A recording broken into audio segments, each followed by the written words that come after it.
Good evening, everyone. Thank you for joining us on the seminar tonight. I'm David Hampson. I'm the Vice President of the Aero Club in New England. And I also have Keith Leonhardt, who's our secretary, assisting us with Zoom tonight. So thank you very much, Keith, for being here tonight to help us out. And I'll also be shortly introducing our speaker, Doug Cooper. Before I do that, though, I just want to mention a little bit about the Aero Club in New England. For those of you who aren't a member, we are an aviation social organization. In addition to doing obviously seminars like this, in normal times we have many in-person events throughout the year, including our famous Cabot Award, which is held in June of each year.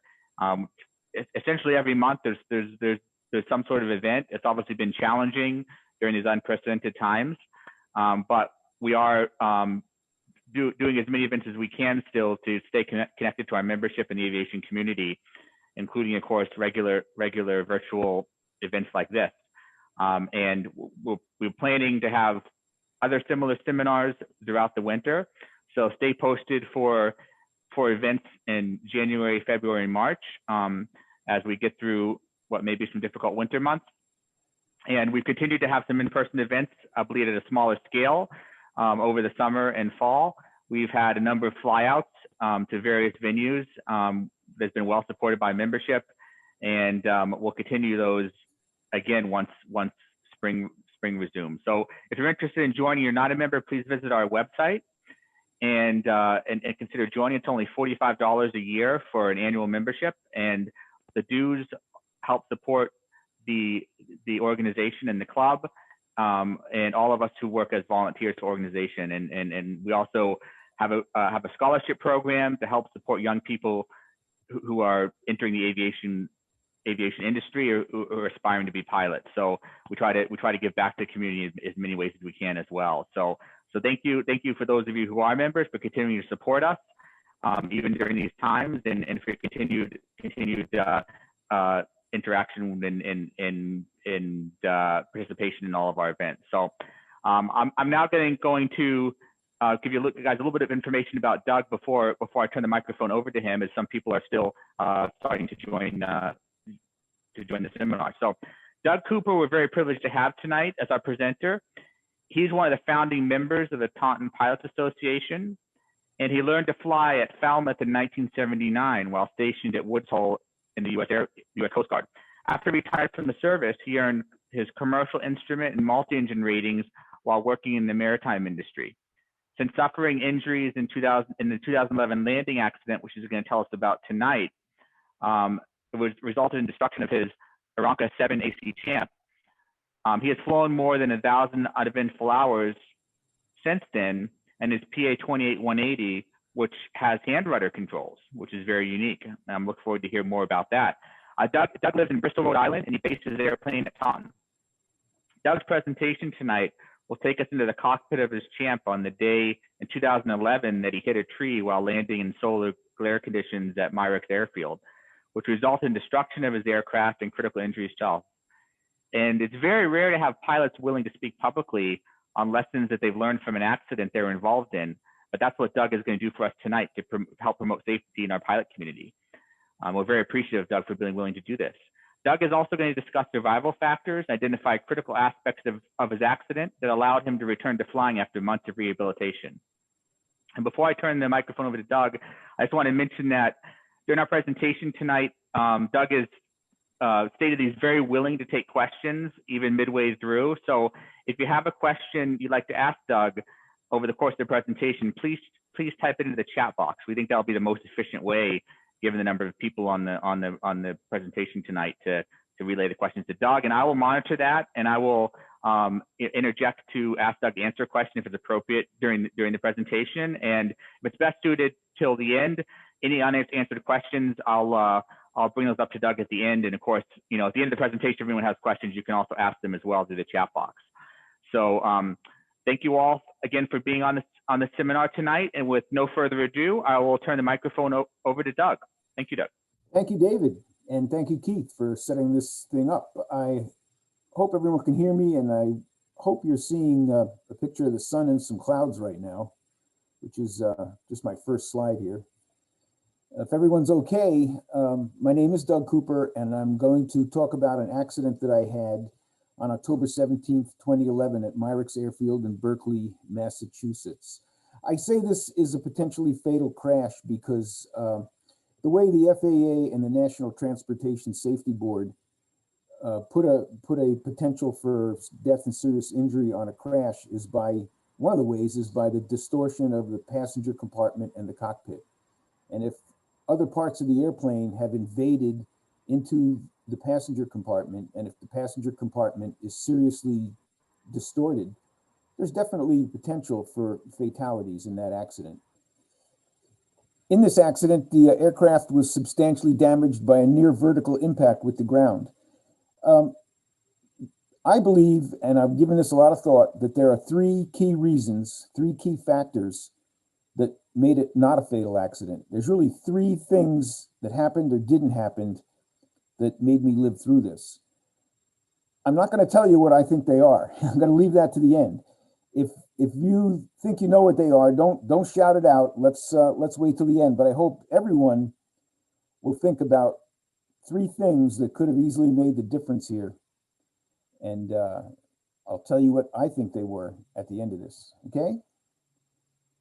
So this is the one page of the NTSB report. It's kind of hard to read. It's kind of small there.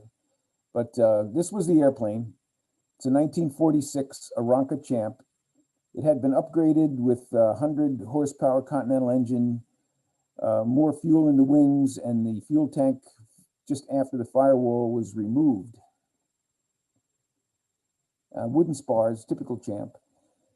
The accident happened in visual daylight conditions, ceiling and visibility unlimited. It was just a beautiful day. The wind was 250 at 8 knots, and I was landing on runway 27.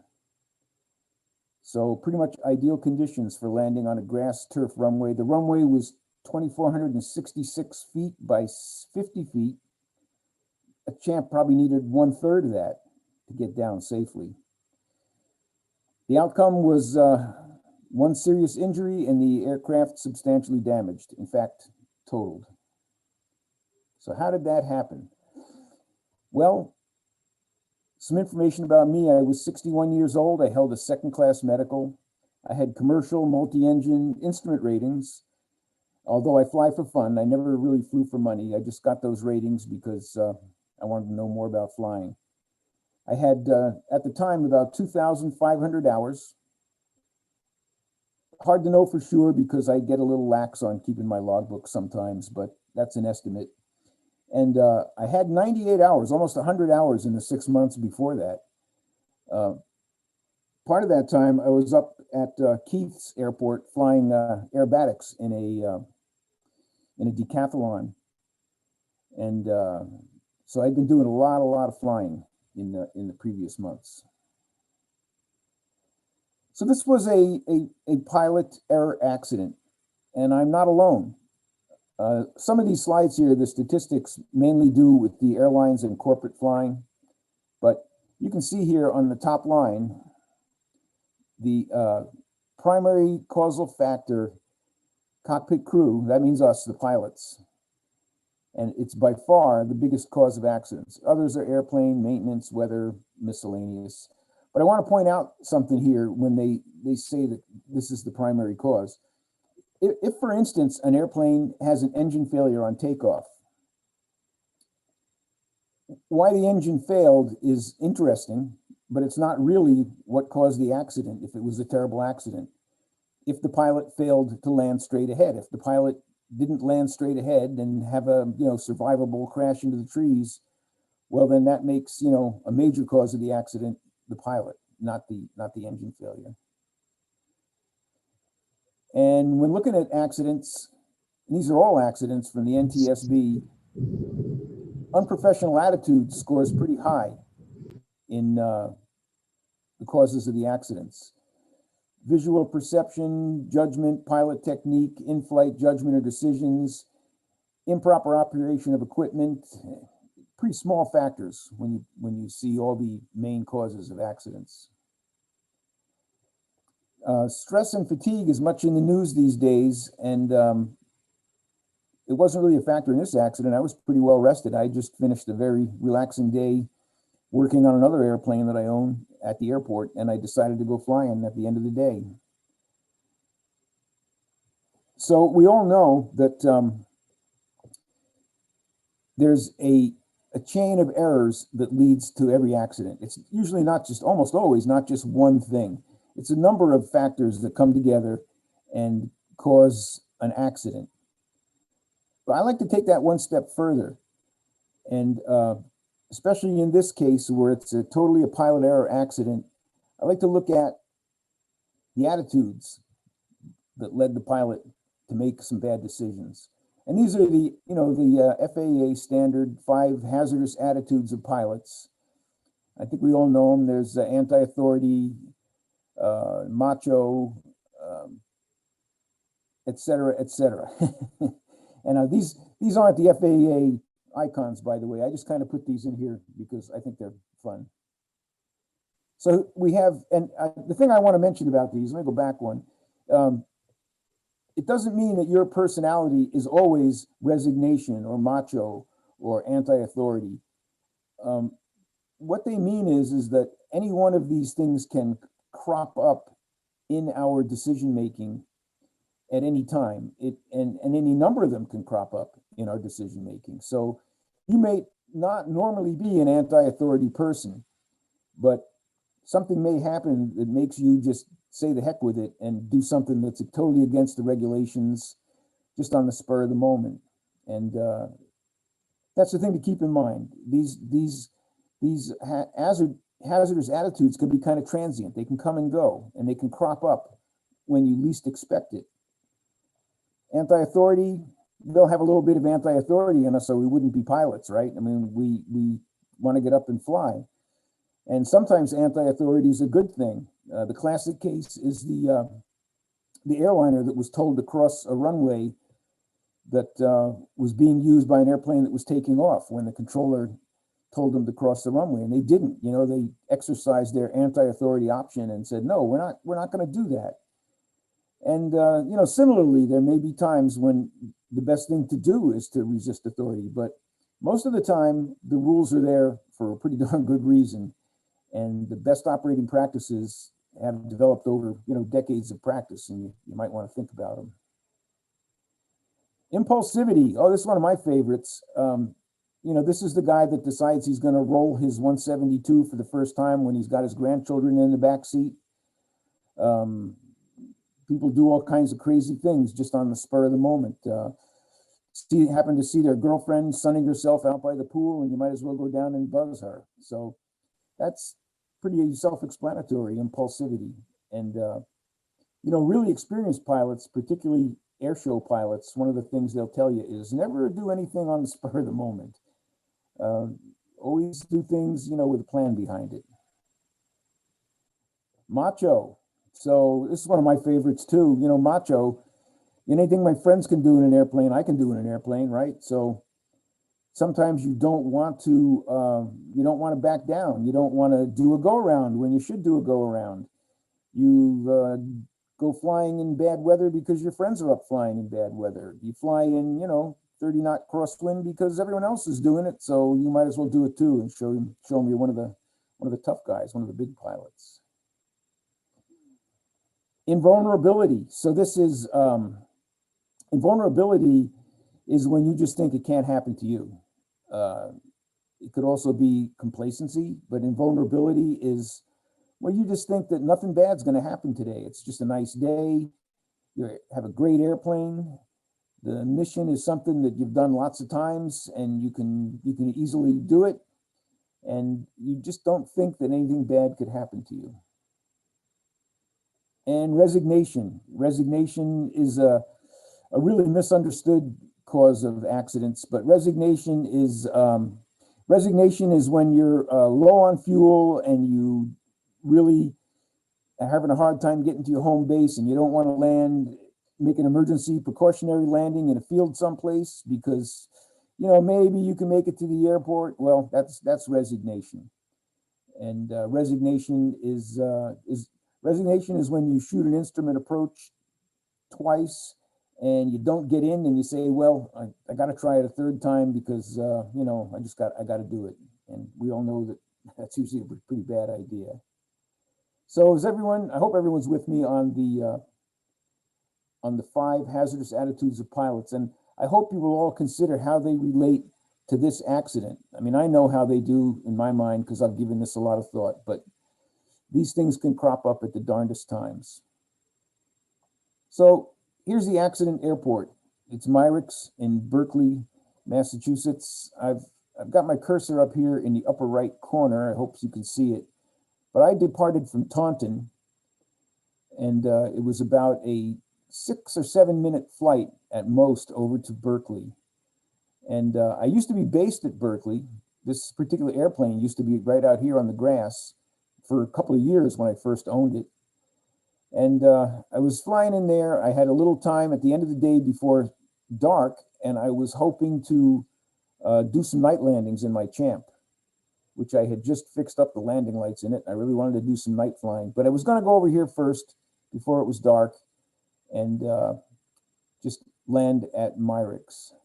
So I came in from the right side of the screen at about 800 feet on a crosswind entry, turned downwind, still at about 800 feet,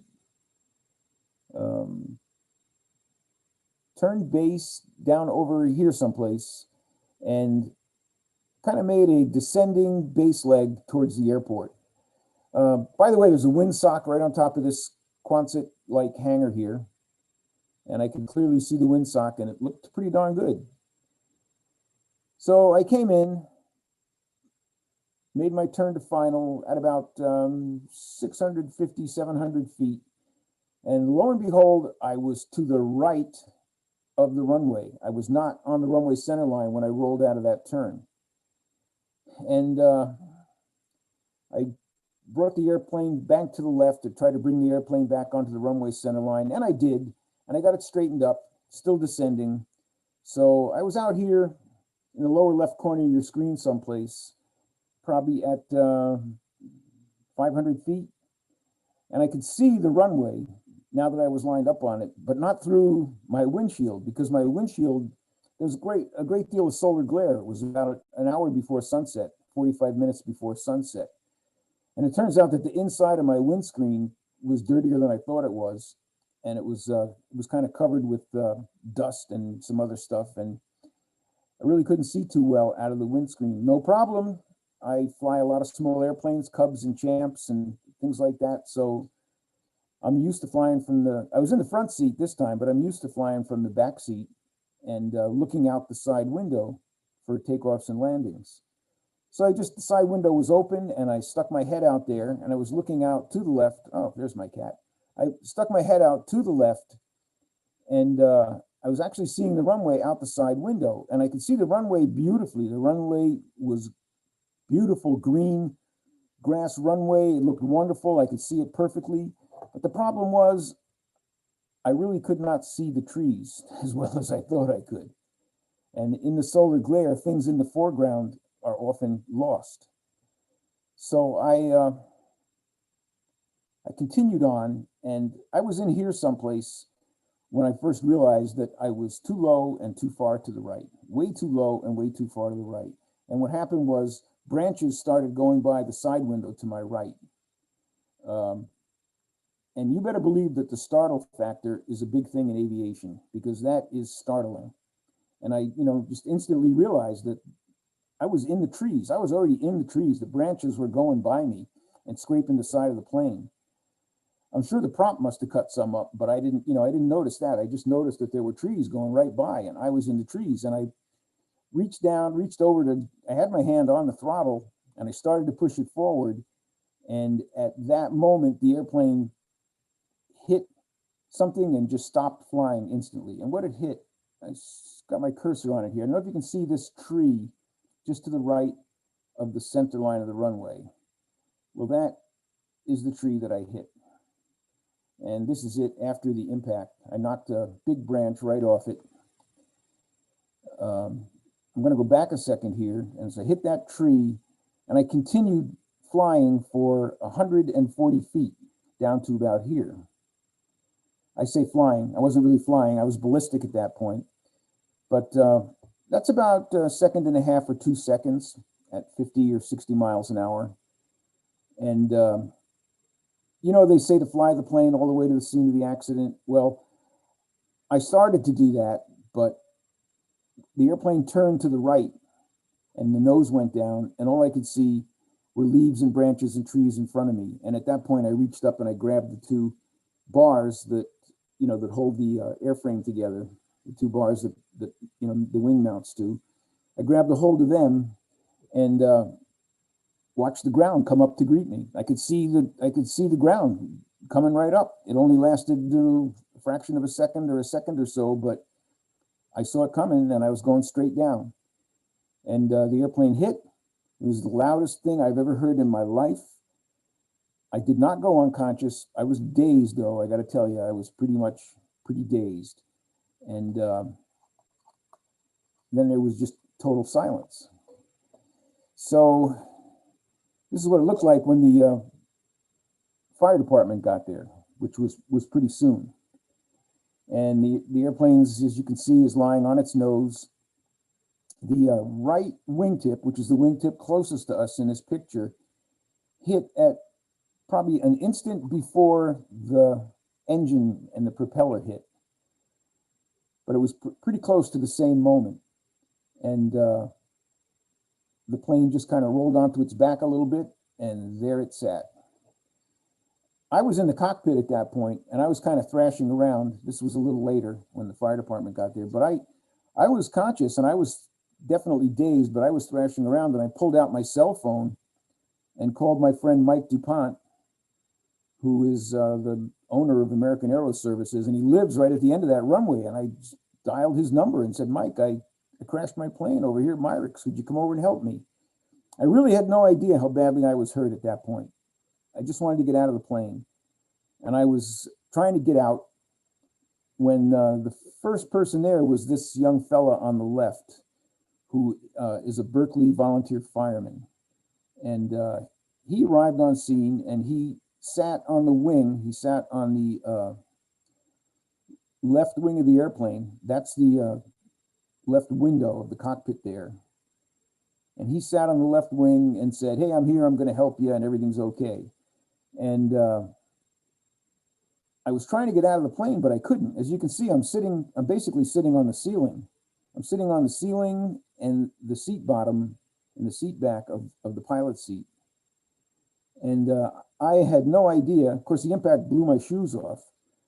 I had no idea that I was really seriously injured. I just wanted to get out of that plane, and I could not. There's nothing I could do to get out of that airplane. If help had not come, I'd still be in there. I just couldn't have got out.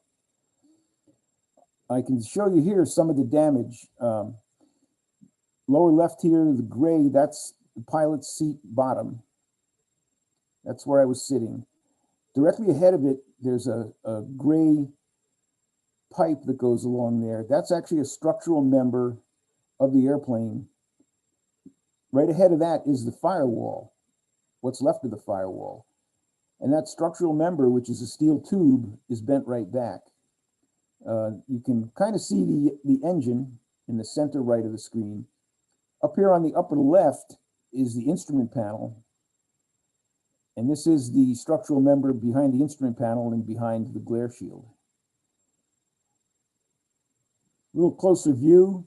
This is that section of the firewall that I was talking about. This is a hinge off the cowling that ended up down here. And these are the right cylinder bank of the engine, which is inches away from the pilot's seat where I was sitting. National Transportation Safety Board determined that the probable cause of this accident to be that the pilot did not maintain clearance from a tree during the final approach and solar glare conditions. That's it. That's what happened. And you know, what was going through my mind? Gee, a lot of things. Mostly while I was sitting in the plane. How could I be so dumb? I mean, I'd landed there hundreds and hundreds of times. It was a beautiful day. I just made a mistake, and I'm lucky to have lived through it. I normally ask if there's any questions at this time, because I want to move on to the second half of this, but if there's not, I'll just go on to what happened next. Yeah, I have a question for you. Sure. My name is Dennis Shapiro. I've been flying for lots of years. I usually say since before you were born. With you, I'm not so sure. I was interested in your talk because years and years ago, when I was flying a Cessna 140, and I was at Hanscom Field, I was landing, and I was landing right into the sun.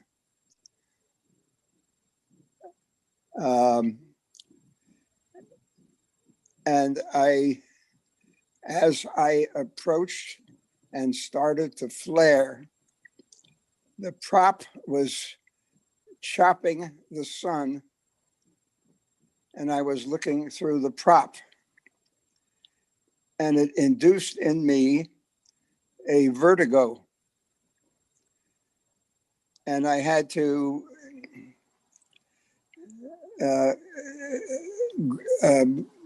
grab a hold of myself and look away to get readjusted to be able to make that landing. And I wanted to know whether you have ever experienced the vertigo of a spinning prop and the sun while you were flying. Well, Mr. Shapiro, I wasn't flying. I was a passenger in a helicopter, and they call it flicker vertigo.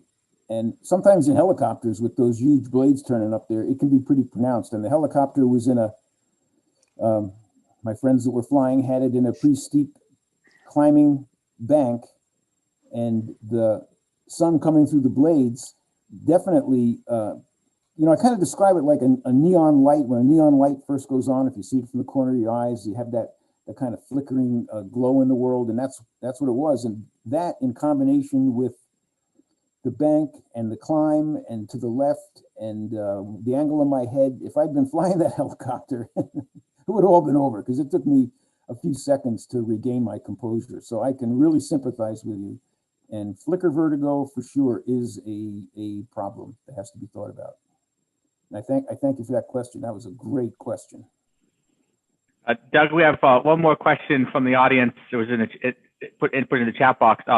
Do you believe you remember everything that happened before the crash, and do you think you went into shock after the crash at all? I definitely went into shock after the crash, and I definitely, of course, I was, as I'm going to explain in a minute, I was med flighted to Mass General Hospital, and after I was doped up with morphine and in my room, I had all kinds of false memories of the crash. I absolutely was certain that I was outside the plane looking at it, which of course I wasn't, because my legs were broken in about a dozen places. There's no way I could have been standing outside the airplane. But the memory came back in time. The memory really didn't come back till I was out of the hospital. And, I wondered for a while how much of it I had fantasized and how much of it was true. And I can tell you that I remember what actually happened, the whole thing, but I had to fight through to get to that, because there were a lot of kind of false memories there. And I do know that I was never unconscious. And by the way, I made sure to tell the emergency room folks that I was never unconscious, because I don't want to lose my medical for 5 years. That's basically what happens if you have a serious hit on the head. Maybe I should talk about my injuries for a minute. Both of my legs were broken in multiple places, multiple compound fractures. One of the orthopedic surgeons said, "Wow, you really did a number on your legs. These things are a mess." And I asked him if I'd ever walk again in the emergency room, and he said, "No, I hope so. I think we can put you back together." My right shoulder was dislocated. I was med flighted away from the scene, and med flight's a wonderful thing, by the way. I have more to say about that later, but med flight's an organization worthy of your support. I was med flighted up to Mass General Hospital, and and by the way, when I arrived in the emergency room, they were playing the theme from Top Gun, the Top Gun anthem, not for me, but for the med flight crew. And I told them, by the way, I was just in a plane crash. Let's not play the Top Gun anthem here. But my right shoulder was severely dislocated, and the helicopter crew was convinced that I had suffered a chest injury just because I was talking, but I seemed to have a little trouble breathing. And I had on my hairline on my forehead, I had bumped something just enough to leave a little mark there. I didn't bump it very hard, but the emergency room people said, "What did you hit with your head?" And I said, "I don't know." I know now that what I hit with my head, you saw the pictures, was the instrument panel. I just glanced it with my head. Luckily, I had a shoulder harness on. It was a non-recoil type single strap shoulder harness that went from my left to my right. And I had and that was tight, very tight. And my seatbelt was really tight because, as I said, I'd been flying a lot of aerobatics. And as you know, you get in the habit of really clamping yourself in, because if you don't, you'll slide out of the seat.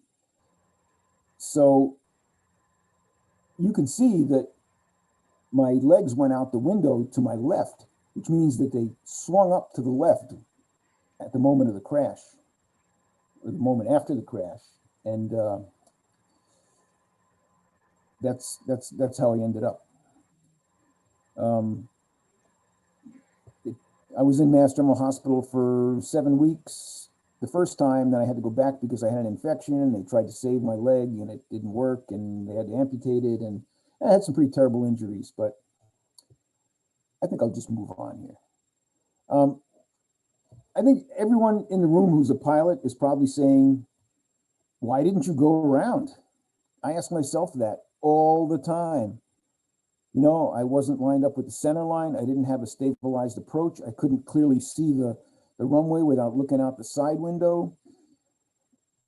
I mean, and there was no one around. If I had gone around, nobody ever would have known it. There was, macho's not involved there except for, my own personal feelings about it.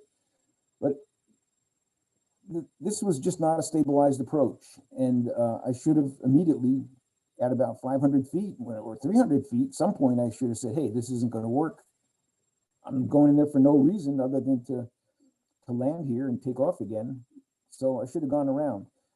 But I will just mention this, that a stabilized approach is an aircraft on the correct flight path, minor changes required to maintain the flight path, airspeed between your landing speed and your landing speed plus 20, proper power reset, aircraft configured for landing, meaning if you have landing gear, retractable landing gear, they're down, flaps set where you want them.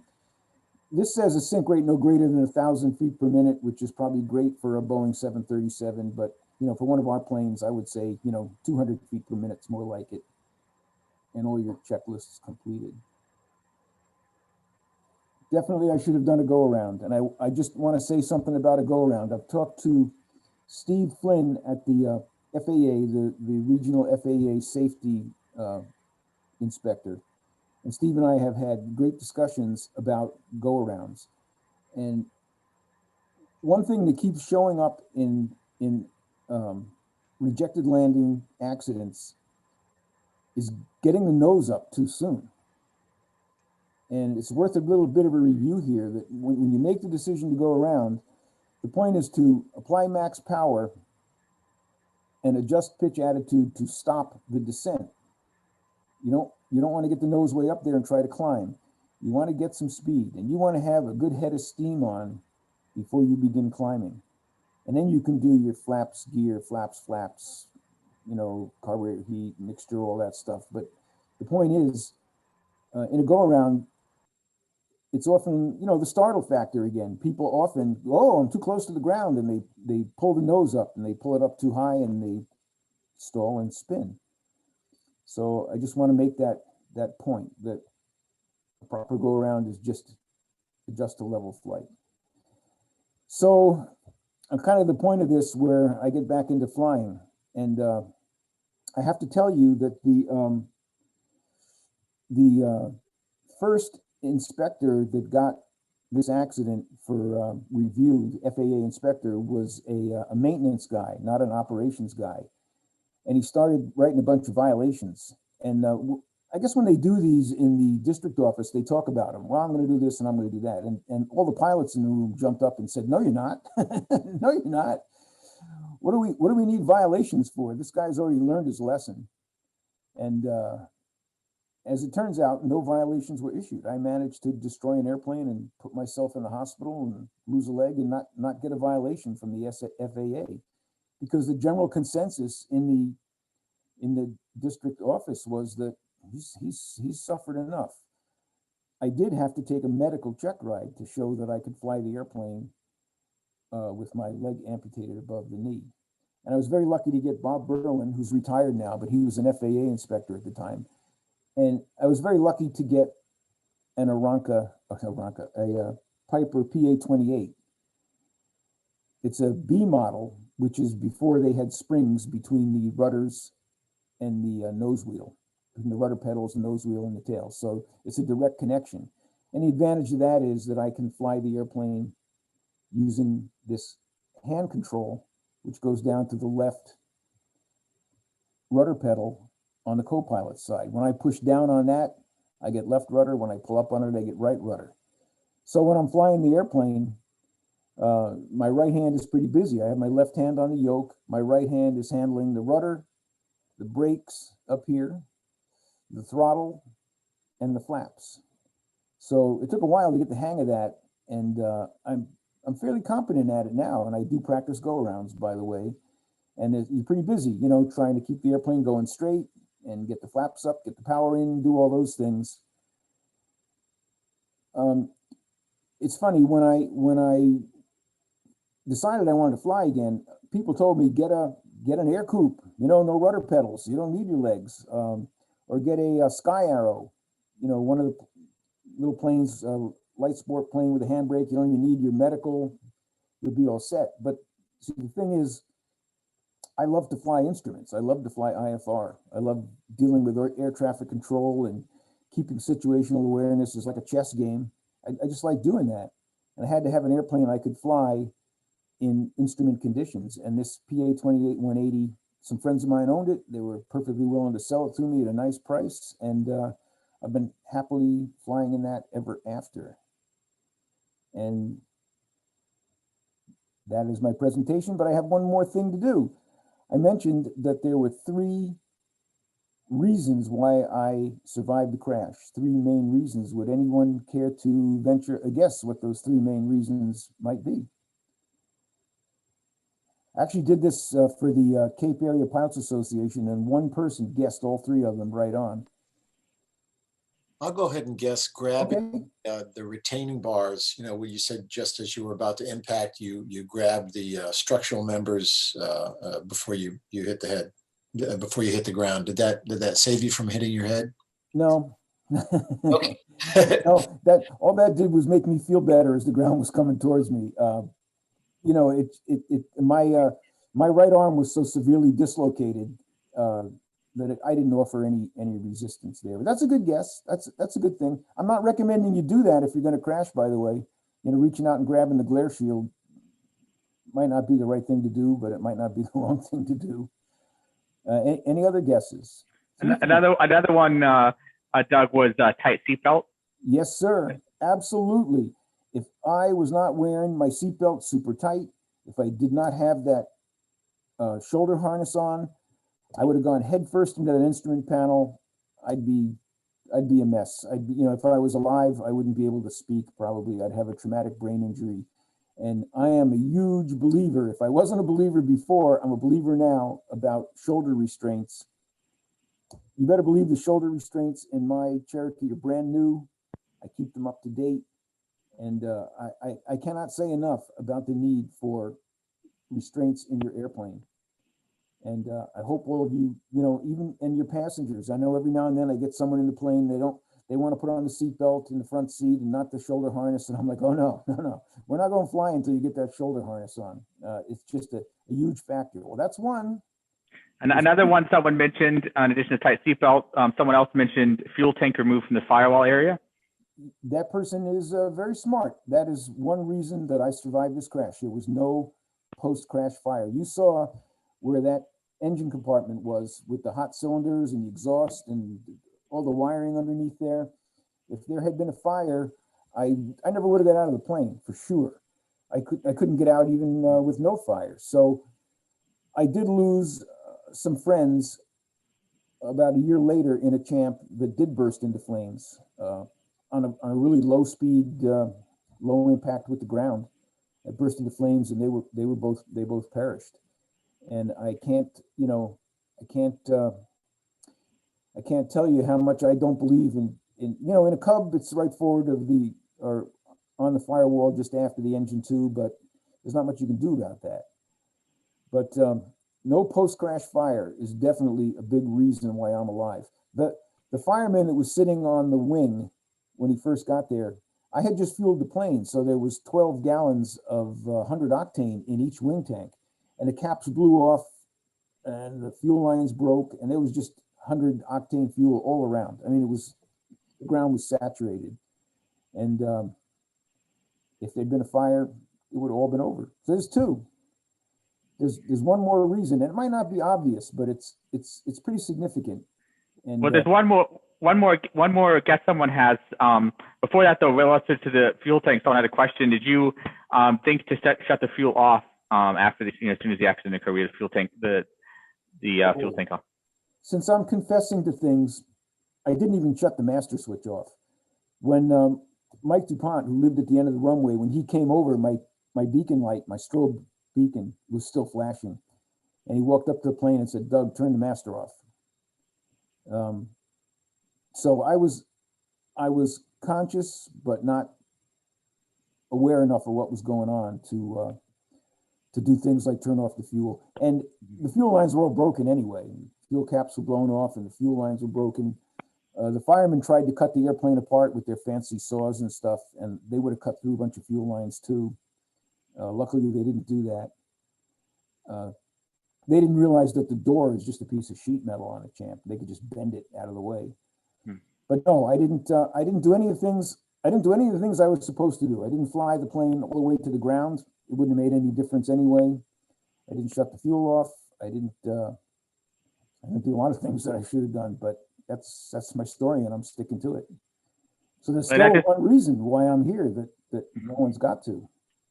And that goes to show you, I think, you never know how you're going to react when you're in a shock situation. Even though you practice your emergency checklist all the time, you just don't, until it happens, you just don't know how you're going to react in that situation. David, the startle factor in aviation is huge. Why do pilots fly a jet airliner into the ground with full power set straight down? It's the shock factor. It's just the startle factor. Things just happen so fast that you're just caught unaware. You're absolutely right. There's no way. Third reason. Third one. Yep. There's one more, and well, actually two more. But the first one here is that you had immediate medical help with life flight. That's part of it. What's the other thing there? And the other one, somebody mentioned, was you hit the ground slowly. No, I didn't hit the ground slowly. Well, 50, 60 miles an hour, so that was pretty fast. But the medical help is almost it. Somebody saw me. People knew that the airplane had crashed. Somebody saw me, and if you get into, let's say you're landing at an uncontrolled field just after sunset, and there's nobody around, and you haven't been on a flight plan, and you come in and you have a very similar accident, and you can't get to your cell phone, or you don't have cell phone reception, you could very easily be caught trapped in your airplane and not be able to get out of it, and not have a way of letting anyone know where you are. Much less, we don't usually have a choice about where we crash, but if you crash in a state forest, obviously you've got a big problem. If someone can't find you and get to you. So those are my three reasons: no fire, shoulder restraints and seatbelts, and I was seen, I was observed, and people actually saw the crash. They actually came running across the street and said, "Oh my God, what's happening?" So those are my 3 reasons. That's my presentation. And if there's no more any questions, I'll be happy to take them. Well, thank you, Doug. That was very informative. Like I said, we rarely get, pilots talking, firsthand about their experience in an accident. Usually we hear many accident presentations, including the crash course that we have in March of each year, but most of the time it's people talking about the accident as a third person, and they're not the ones that actually experience it. So it was powerful to hear about, what you experienced and what you went through, and most impressively, how you overcame that. Many people would have probably never gone back up in the plane again and ended their flying career then, but you persevered and you found a way to still fly, and you should be proud of that. I love flying, David. I love flying, and most of my friends are pilots, so I don't want to stay home. I go out flying. And so, does anyone have any questions? We have some time. If you do, please type them into the chat box, and we can pose them to Doug. One question I have for you, Doug, is with regards to the rudder pedals you had to control with your right hand. I imagine it was probably challenging in a crosswind. I'm just wondering, with using rudder controls while you're manipulating the throttle and landing in a crosswind, how does that work? When I'm 6 feet off the ground and close the throttle, I'm landing. That's and luckily the Cherokee is really docile in a crosswind. It is just, once you get into ground effect, it is just so easy to put the upwind wheel down. And I'm not saying it's always graceful, but it's just so darn easy. And if you don't rush it, if you have enough runway, and you can carry a little power and just get above the runway and pull the power off. And I get my hand on that rudder control and just keep that upwind wing down and keep it on the center line, and it all comes together. And maybe not the first time, but now it all comes together. I'm more concerned about needing to do a go around if I'm using full flaps, and that can really get kind of challenging, because if I have full flaps and I have to go around, I have to let go of the rudder to put in power. Once I put in power, the airplane's going to start to yaw. Now I can still use my feet to keep it going straight now. At the first I couldn't, but I still have enough power in my left foot to keep it going straight. Then I have to get a hold of the rudder again, and then I have to get down to the flap control, and then I have to turn the carburetor heat off and, do all that stuff. So a go around, particularly a go around with full flaps, is a pretty big deal for me, and I practice it. Yeah, like anything, you've got to practice it, and I'm sure it definitely becomes easier over time. One of the other questions we have from the audience is relative to the rudder as well. Will the rudder hand control center itself when you let go, or will it hold an input?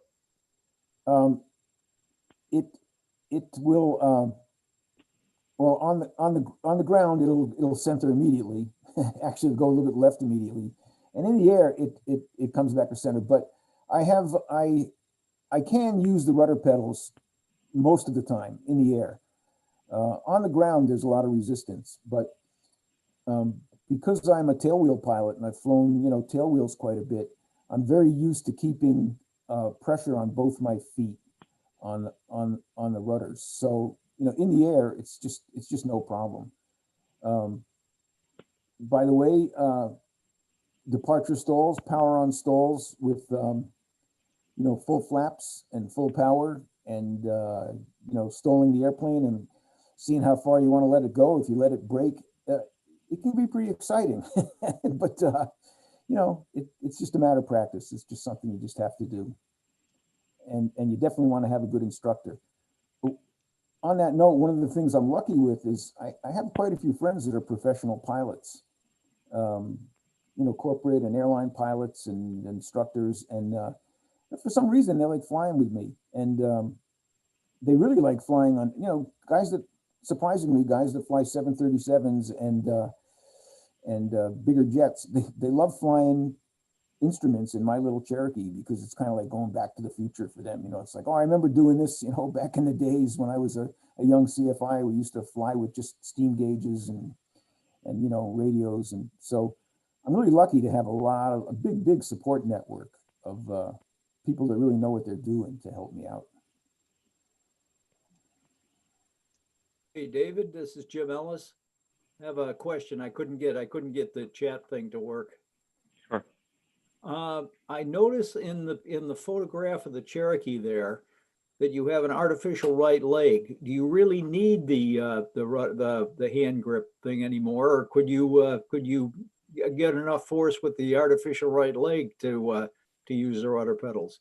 In the air, I can now. Yes, I can now. Depending on my seating position, it's a bit of a challenge to get the right angle on the leg and have the yoke clear it, because that artificial leg is higher than a flesh and bone leg, you know, in terms of clearing the yoke, and still be able to see over the dash. And there's a whole bunch of factors together, but yeah, I can pretty much, in the air, I can use the rudder pedals pretty effectively with the artificial leg. Once that nose wheel touches the ground, I've really got to be on that hand control to. Yeah, I do. I also have a Cherokee 180, and I know on the ground that you need quite a bit of force on the rudder pedals to do some sharp turns. Absolutely, just to keep it on the runway is pretty tough for me. So, yeah, you know, in the air, I'm getting better and better all the time. I could fly a 182, by the way. I actually flew a TBM 850 with a friend of mine, and we're flying around, and you know, the rudder pedals and those things are actually really light, and you know, we're flying around and having a great time. And he said, "Go ahead and land it," and I had to say, "Hey, is my right toe on the brake or not?" This is probably not a good idea, because I have no feeling in my right foot, obviously, and I wasn't confident that I wouldn't land depressing the right brake and blow a tire. But that's, you know, that's just something that you just learn to deal with. But Doug, one more question I have for you. In terms of your state of mind after the accident, was there a point ever, you know, after the accident occurred where you thought you might not get back into flying again, or was it an immediate thing where you knew that, you know, I'm gonna do what I can to do whatever it takes to get back in the cockpit again? And I'm just curious what went through your mind with respect to that. I knew that I wanted to. There was some time where I didn't know if I'd be able to. I knew that I wanted to. I was really worried about my medical, obviously, and Dr. Jim Ross is a medical examiner that was in the hangar next to mine at the airport, and he's a friend, and he just got me through getting my medical back beautifully. And you know, he cut through a lot of paperwork, and we got it done. Getting back into the airplane at first was fine. I have to confess that a couple of times early on, when I was flying with other people, I got a little scared being around trees. And you know, there's been times going into small airports, and if some of you know Cranland, I fly into Cranland all the time now, but the first few times in and out of Cranland, and even in and out of Falmouth, where I learned to fly, I was pretty nervous. I do not like trees. I'm scared. There's times that I'm really scared, and you know what? Have you ever been back into Myricks again? I have flown into Myricks. I won't do it. I did it once on the day of the Myricks fly-in, but I really don't like to do it in front of a crowd, because I don't want to, you know, make a spectacle out of my next accident. But yeah, I've gone in and out of Myricks, and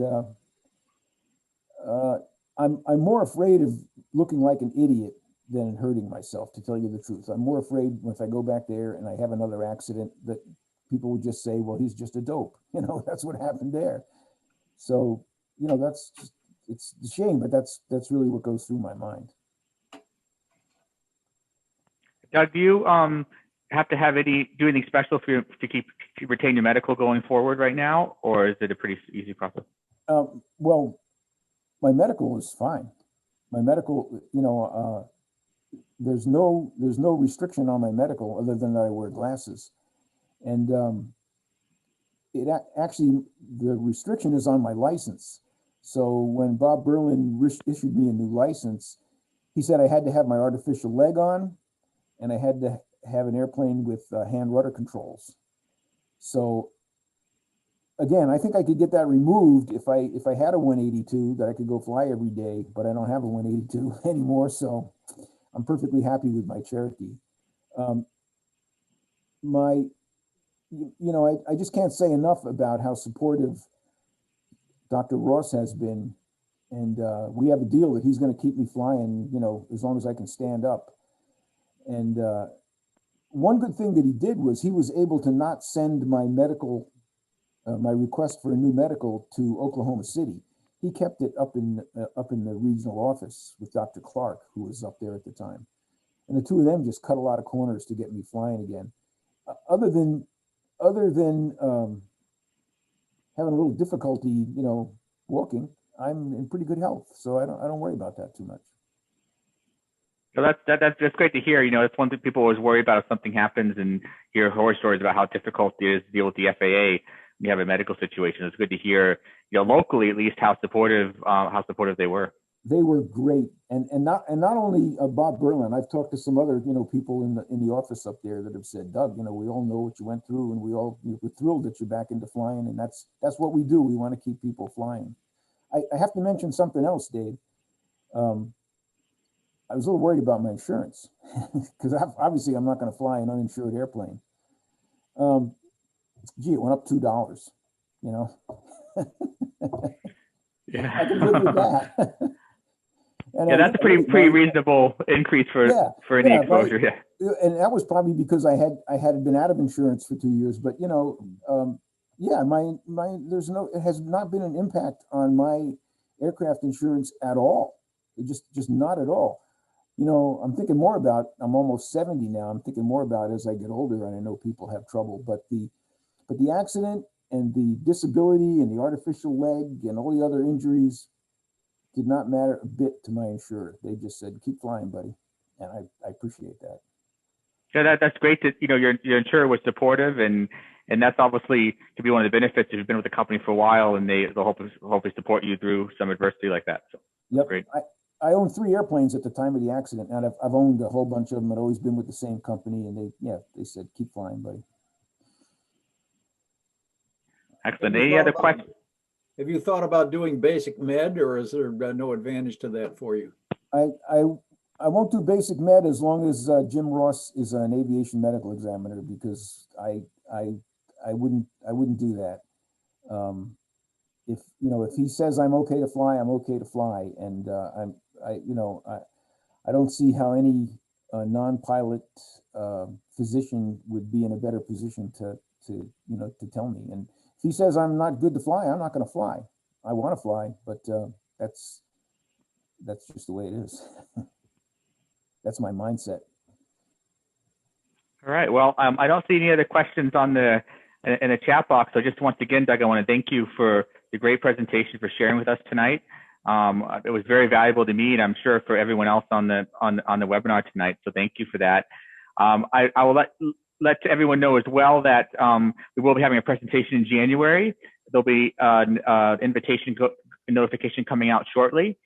I'll actually be the speaker in January 6th, and it'll be a topic on aviation insurance. I know that sounds quite boring. Who wants to talk about insurance? But I'm going to make it interesting to talk about some things you might not know about aviation insurance, and also talk about particular emphasis on the current aviation insurance market, which has been undergoing a lot of changes and strife recently. Been one of the most challenging markets in 30 years. And we're talking about that and how to best navigate through these challenging times in aviation insurance. So I promise not to put you asleep, and that'll be on Wednesday, January 6th, again, the first Wednesday of the month. So thank you all again for your support and for being on tonight. And I wish you all a great night. And for those of you I don't speak to or see, have a wonderful holiday season. And thanks again for Keith as well for helping us on Zoom with organizing the Zoom tonight. Good evening. Happy flying. And thanks again, Doug. Take care, everyone. Take care. Bye-bye. Thank you very much.